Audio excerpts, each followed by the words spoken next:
Baik, Assalamualaikum warahmatullahi wabarakatuh.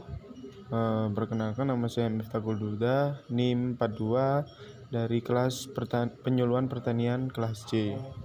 Saya di sini akan mempresentasikan tentang program penyuluhan pertanian komoditas padi di Kabupaten Gresik.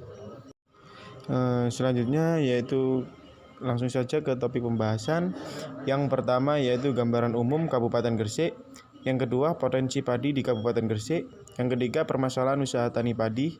Yang keempat, ada tujuan penyuluhan pertanian padi. Dan yang terakhir, yaitu rencana kegiatan penyuluhan. Baik, yang pertama yaitu ada gambaran umum Kabupaten Gresik. Yang pertama yaitu kondisi geografis dari Kabupaten Gresik tersendiri. Kabupaten Gresik merupakan sebuah kabupaten yang memiliki luas daratan sebesar 1,191,25 km persegi yang berada pada sebelah barat laut dari ibu kota Provinsi Jawa Timur yaitu Surabaya. Kabupaten Gresik berada pada wilayah pinggir pantai dengan titik koordinat antara 112 derajat sampai 113 derajat bujur timur dan 7 derajat sampai 8 derajat lintang selatan. Yang kedua yaitu kondisi topografi dari Kabupaten Gresik. Kabupaten Gresik merupakan dataran rendah yang sebagian besar wilayah merupakan daerah pesisir. Ketinggian wilayah Kabupaten Gresik berada pada kisaran 0 sampai 500 meter dari permukaan laut. Berdasarkan ketinggiannya, Kabupaten Gresik dapat dibagi menjadi 3 kriteria. Wilayah dengan ketinggian 0 sampai 10 mdpl sebesar 6.092,843 hektar, yaitu 79,8% dari luas wilayah seluruhnya.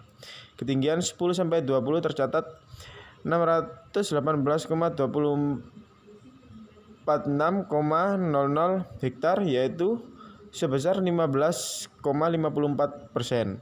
Sedangkan untuk ketinggian lebih dari 20 mdpl sebesar 66.318,00, yaitu sama dengan 5,38%. Selanjutnya yaitu ada topografi iklim. Kabupaten Gresik beriklim tropis seperti wilayah lainnya di Indonesia. Berdasarkan klasifikasi iklim, wilayah Kabupaten Gresik termasuk dalam kategori iklim tropis basah dan kering. Suhu rata-rata tahunan di wilayah ini adalah kurang lebih 28,3 derajat Celcius dan tingkat kelembapan nisbi sebesar kurang lebih 76%.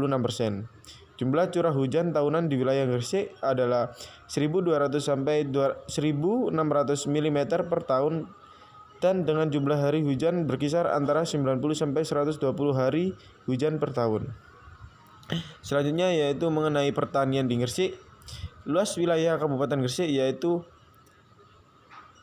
1.191,25 km persegi. Sedangkan lahan pertanian di Kabupaten Gresik saat ini mencapai 61.000 hektar, meningkat dari sebelumnya sekitar 37.000 hektar pada tahun 2017.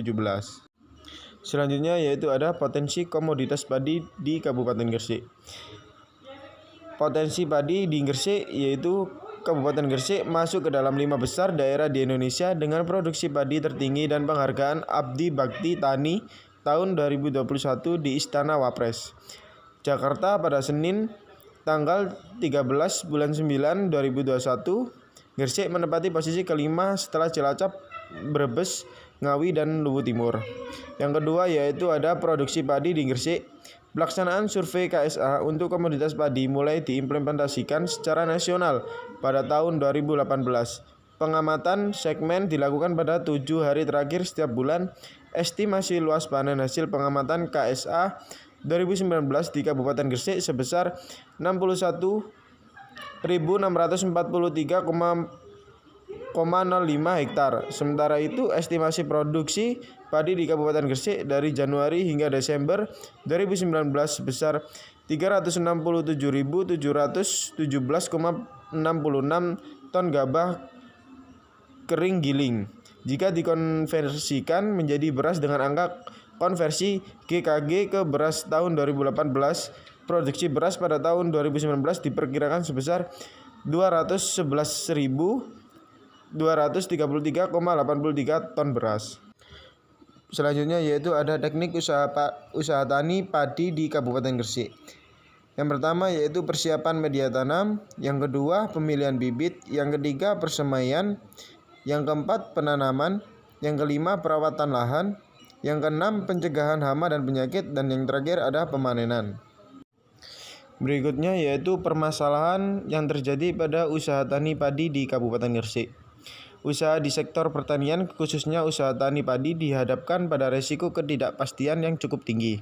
Antara lain kegagalan panen yang disebabkan perubahan iklim seperti banjir, kekeringan, serangan hama dan penyakit atau organisme pengganggu tumbuhan atau OPT yang menjadi sebab kerugian usaha tani.